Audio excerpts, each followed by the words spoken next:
Asdiqa, salam alaikum, bonjour ou bonsoir les amis. J'espère que vous allez bien.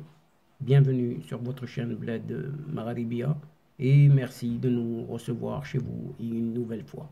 Pour ma part, je suis content de vous retrouver à travers cette 377e vidéo qui vient vers vous pour vous proposer votre ce qui fait débat habituel.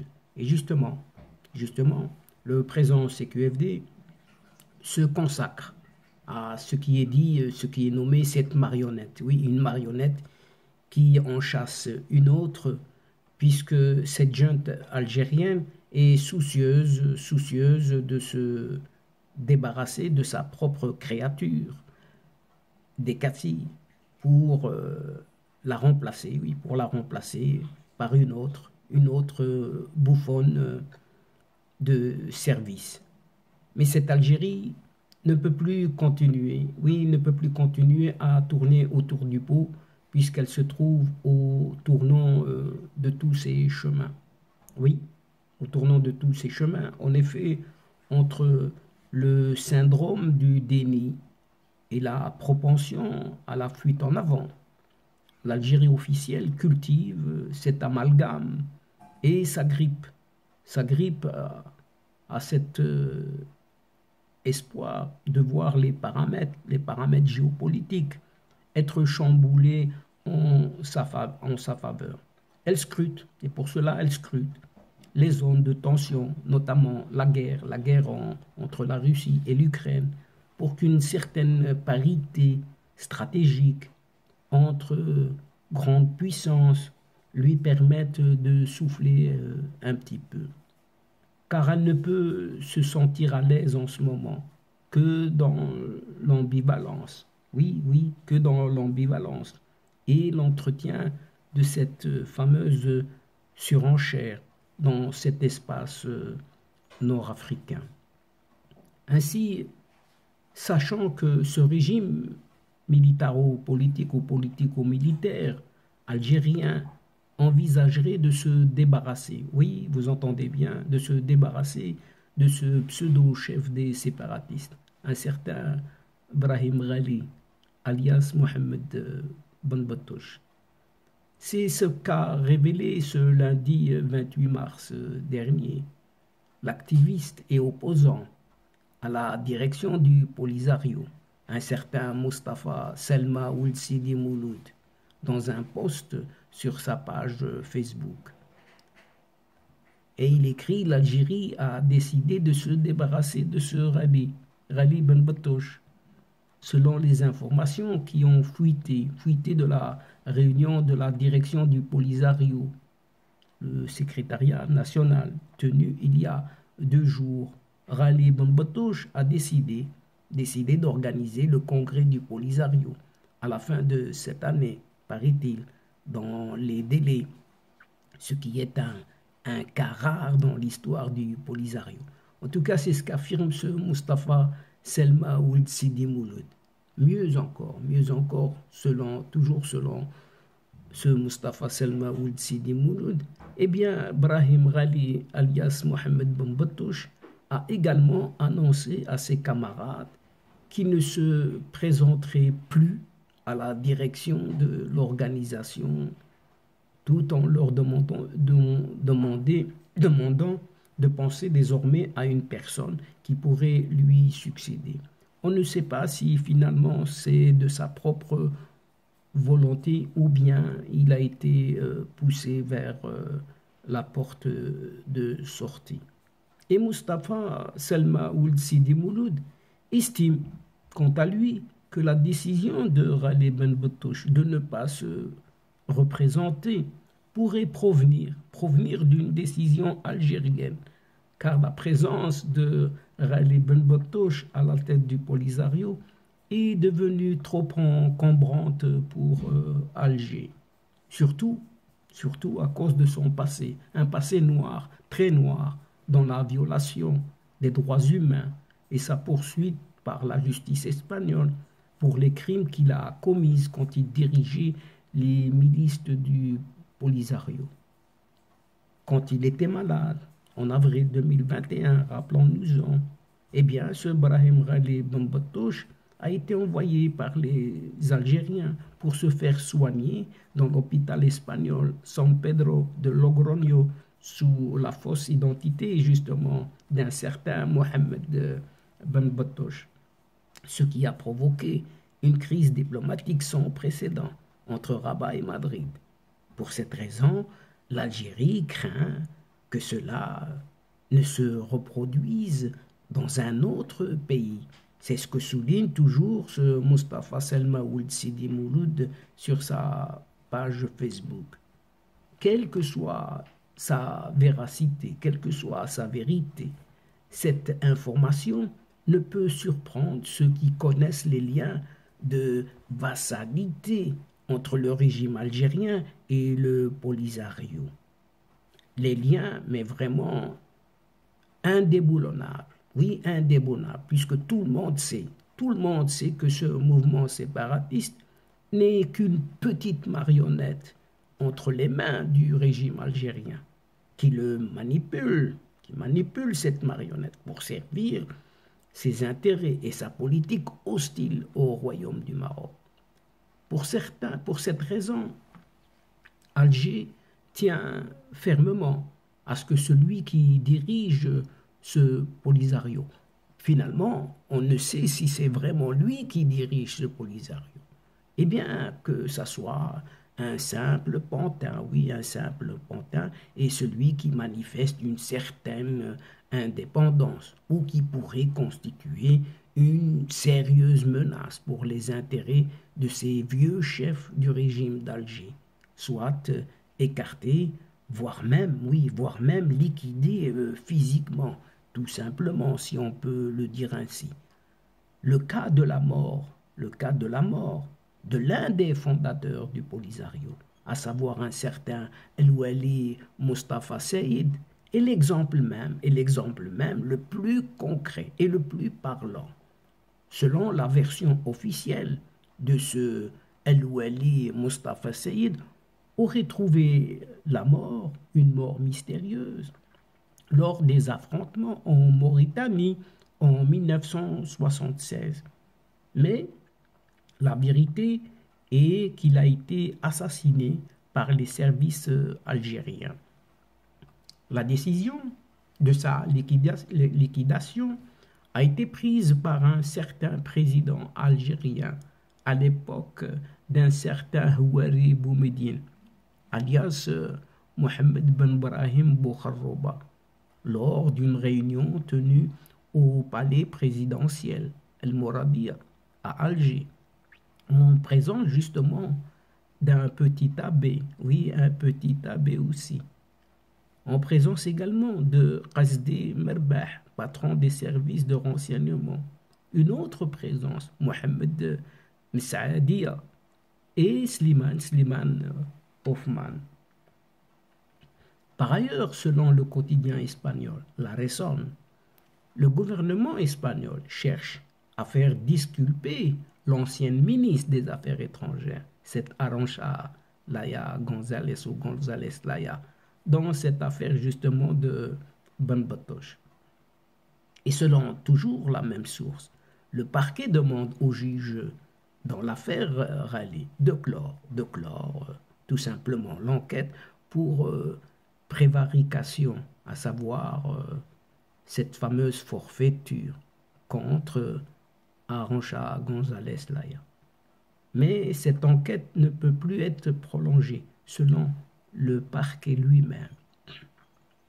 Il y a lieu de rappeler que Brahim Ghali Ben Batouche a été chef des milices séparatistes, pour ne pas dire terroristes, et pour ainsi dire du terrorisme, s'occupant du terrorisme du Polisario pendant les premières années du conflit du Sahara marocain et durant laquelle il a commis des crimes et des violations flagrantes à l'égard des Sahraouis et même à l'égard des Espagnols eux-mêmes.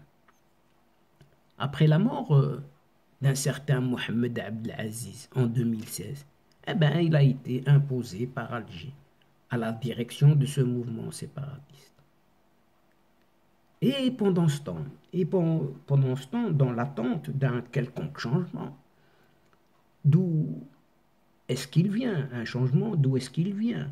Les décideurs algériens, en tout cas, on les nomme ainsi, ces décideurs en coulisses, nourrissent un certain espoir de modification. Mais sur quelle base en réalité? Un changement sur quelle base? L'incohérence géopolitique et les réflexes de la guerre froide. Or, si les réactions de ces décideurs algériens ne surprennent plus personne, tant elles se contredisent. Celles des Algériens, dits opposants cette fois-ci, oui, ce sont des opposants qui se présentent comme partisans d'un sous-ensemble régional de paix, d'ordre et de sécurité, méritent une petite lecture très très particulière. Aussi curieux que cela puisse paraître, ces opposants, activistes, analystes, dont l'allégeance à la démocratie ne les absout pas d'avoir été, oui, ne les absout pas d'avoir été dans le passé, les véhiculaires, oui, les véhiculaires d'une idéologie hégémonique reprennent, à quelques exceptions près, les thèses révolues de cette Algérie dite officielle. Donc, autrement dit, ils souhaiteraient reprendre du service. En effet, par un coup de baguette magique, ces opposants activistes analystes trouvent dans une vieille proposition machiavélique concoctée par l'institution militaire en 2002 déjà, matière à broder. De quoi s'agit-il plus exactement?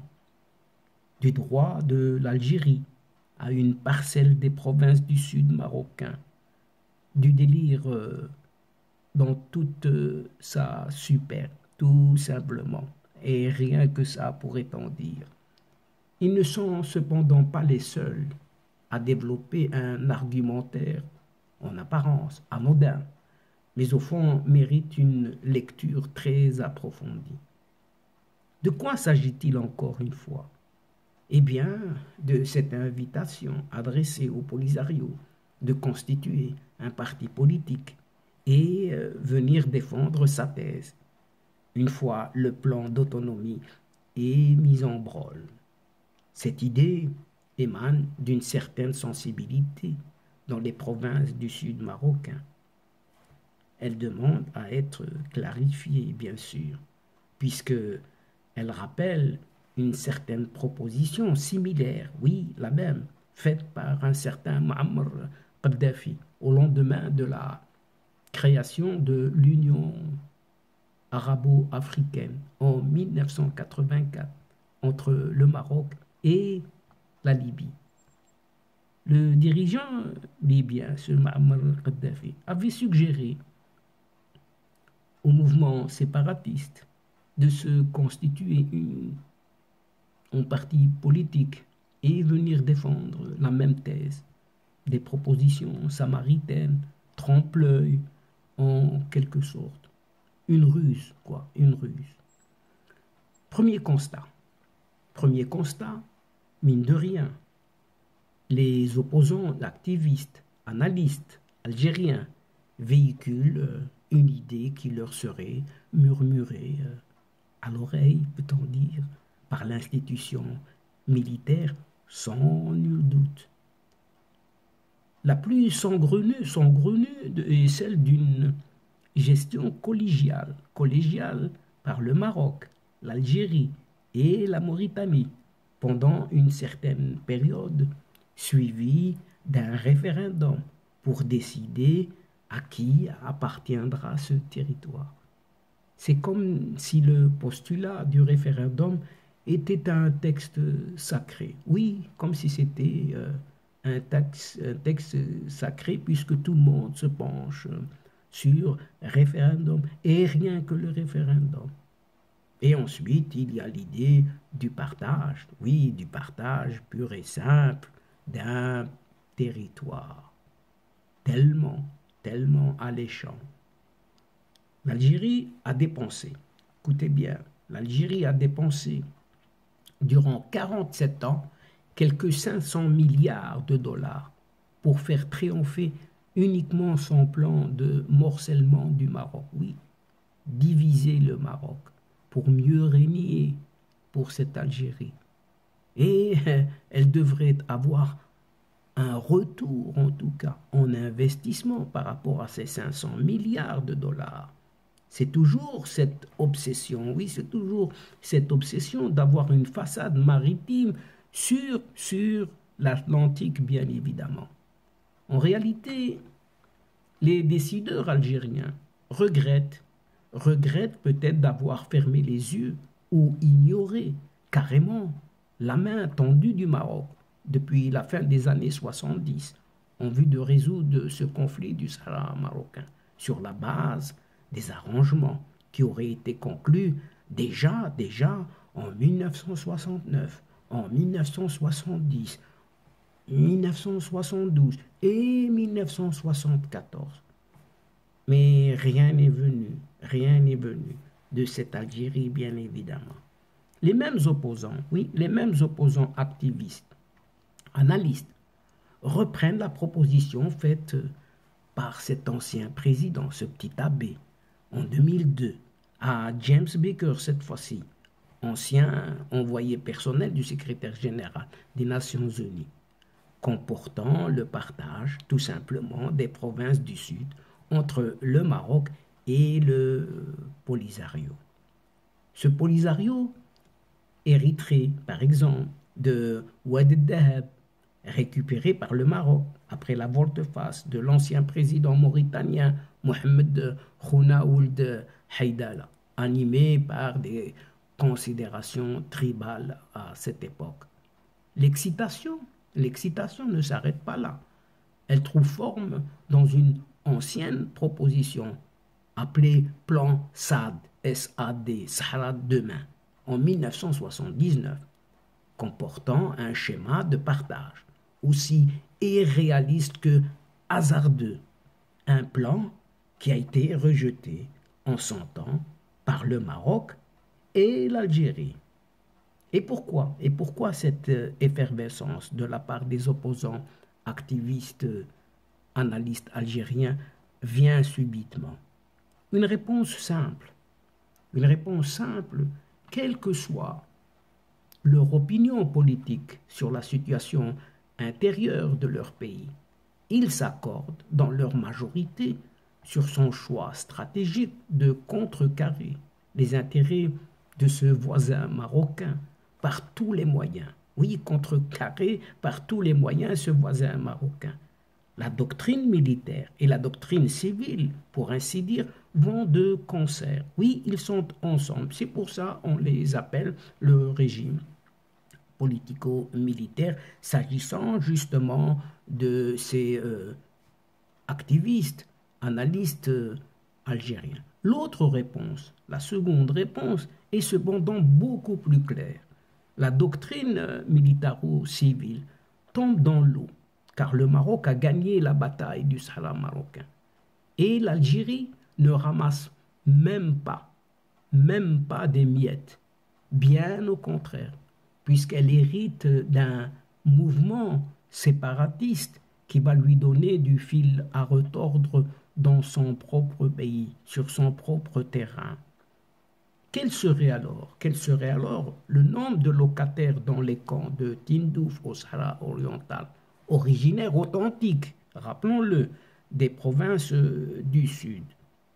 Personne, oui, personne ne le sait, tant il est vrai que la majorité d'entre eux est d'origine algérienne, mauritanienne, malienne, nigérienne et autres, oui, etc.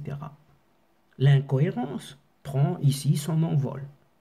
Et voilà les mêmes opposants, activistes, analystes, algériens, qui mettent en garde l'institution militaire contre son acharnement à refuser le recensement de ces populations. Non seulement cette opération de recensement doit avoir lieu d'urgence, Mais estime-t-il, il est impératif d'accorder à ces populations le statut de réfugiés et on les voit venir. Comble d'ironie, oui, ces opposants activistes, analystes, ne semblent pas réaliser que cette Algérie refuse d'autoriser ce fameux HCR, cette agence des Nations Unies pour les réfugiés, à recenser les locataires des camps, en dépit des injonctions du Conseil de sécurité des Nations Unies, parce qu'elle joue la carte de la diversion.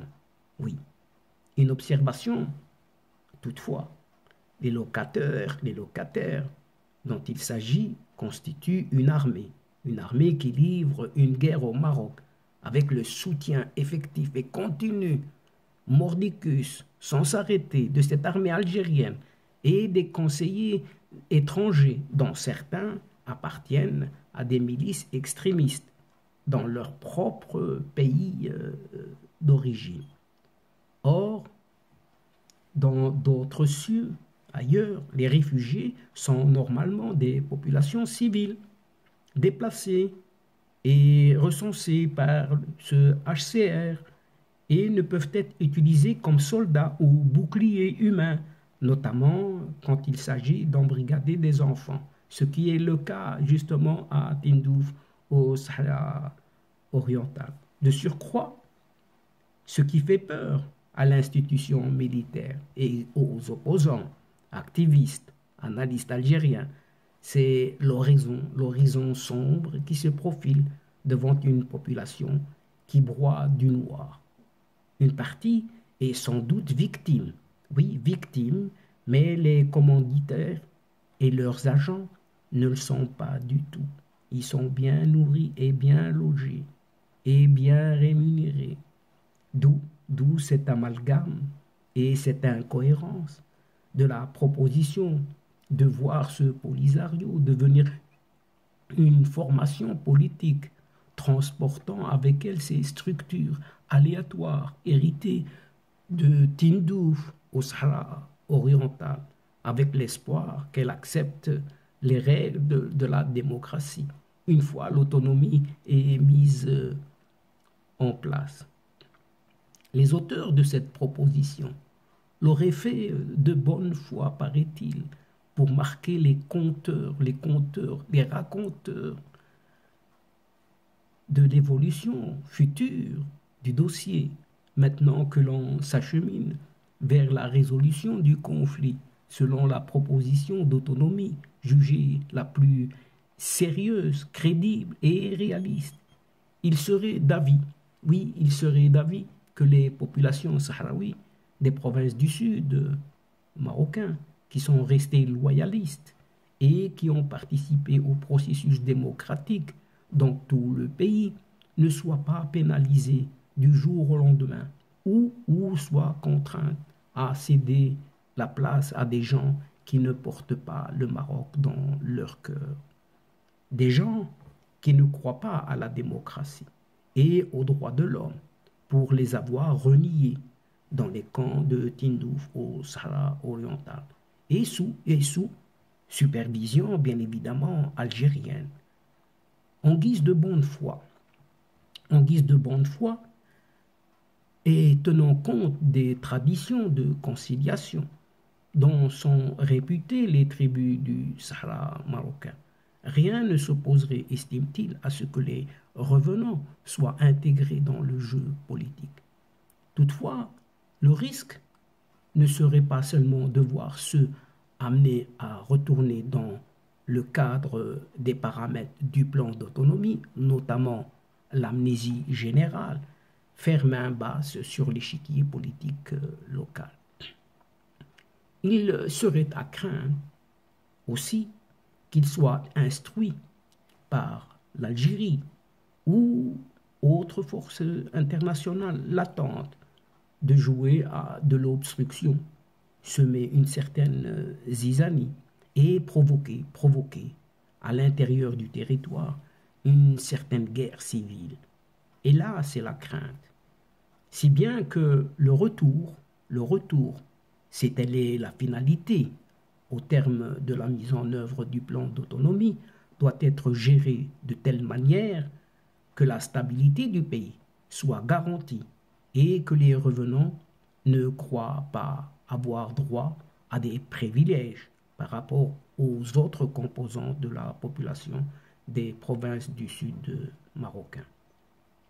Certes, le plan d'autonomie est entouré de garde-fous précis sur cette question, mais il faudra rester très vigilant car ce régime algérien s'est placé entre le marteau et l'enclume en adoptant toujours cette fuite en avant.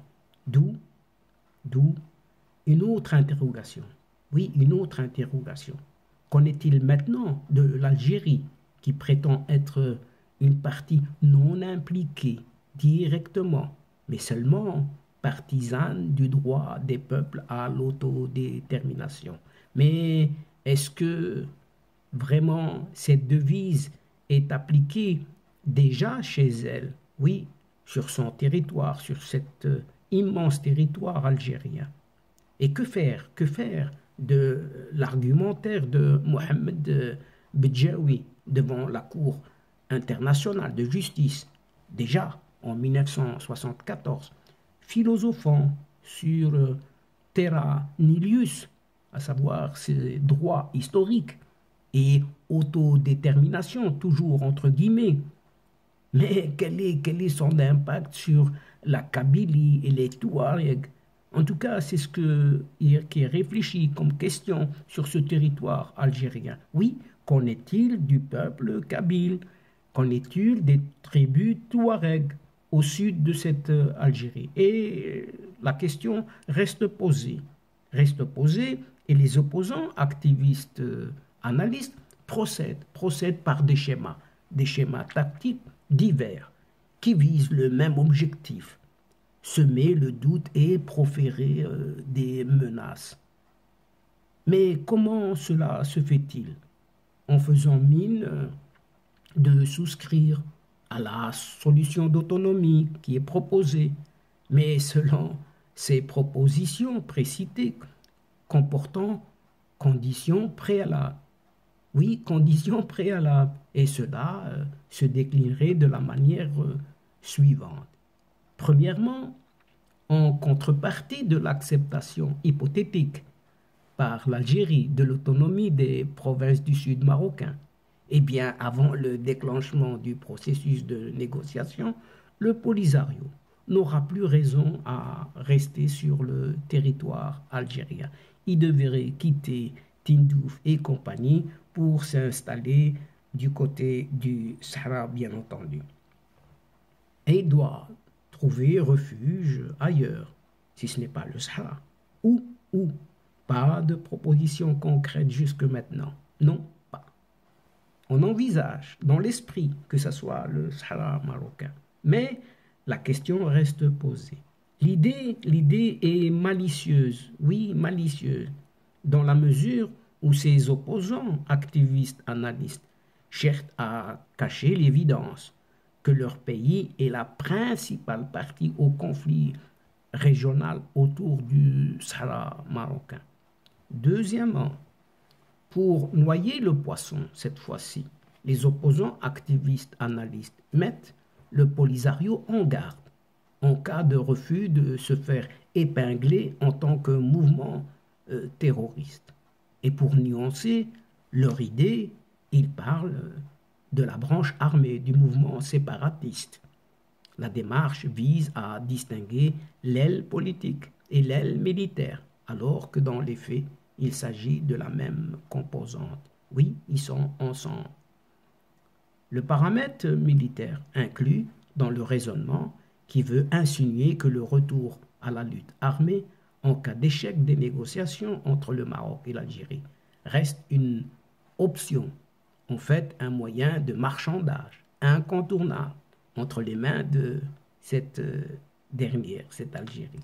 En réalité, le dilemme pour l'Algérie officielle, l'Algérie officielle, et les opposants activistes, analystes, entre eux, reste toujours Tindouf et le Sahara oriental, que l'Algérie veut nettoyer de la présence du mouvement séparatiste, à savoir ce Polisario, et partant contourner ses obligations au terme de l'accord, de ce fameux accord frontalier de 1972 avec le Maroc, dont l'interprétation prête à confusion sur un certain nombre de dispositions qui ne sont pas encore réglées. Il faut le savoir. L'Algérie ne peut plus se permettre de tourner autour du pot. Non, c'est fini. Elle sait qu'elle doit s'asseoir à la table, désormais, des négociations en tant que principale partie au conflit. Oui, en tant que principale partie au conflit. Les décideurs algériens sont convaincus que le carnet d'adresse de leur diplomatie, celui des autres structures sécuritaires de l'État, ainsi que les complicités de ces vieux chefs du régime réhabilités, oui, on les a ramenés depuis peu, ont fait long feu. Ils sont surtout convaincus que la reconnaissance de la marocanité des provinces du Sud, quelle qu'en puisse être la formulation par de nombreux pays, est une réalité avec laquelle ils doivent vivre désormais. Preuve en est l'indifférence avec laquelle les diplomates algériens sont regardés à chaque fois qu'ils évoquent la question du Sahara marocain lors des conférences régionales ou internationales, même si elle ne figure pas à l'ordre du jour. Oui, même si elle ne figure pas à l'ordre du jour. Ces décideurs algériens sont surtout convaincus par eux-mêmes que la position des organisations arabes et islamiques, Conseil de coopération du Golfe, Ligue des États arabes, est sans équivoque, et elle est en faveur de l'intégrité territoriale du Maroc, tout simplement. Il reste à l'Algérie l'Union africaine. Or, depuis 2017, date de la réintégration du Maroc, les choses ont complètement évolué. D'où cette troisième proposition insidieuse émise par les opposants activistes analystes algériens. Il y aurait risque que l'Union africaine implose d'elle-même si le Polisario était chassé de cette organisation, comme beaucoup d'observateurs le pronostiquent.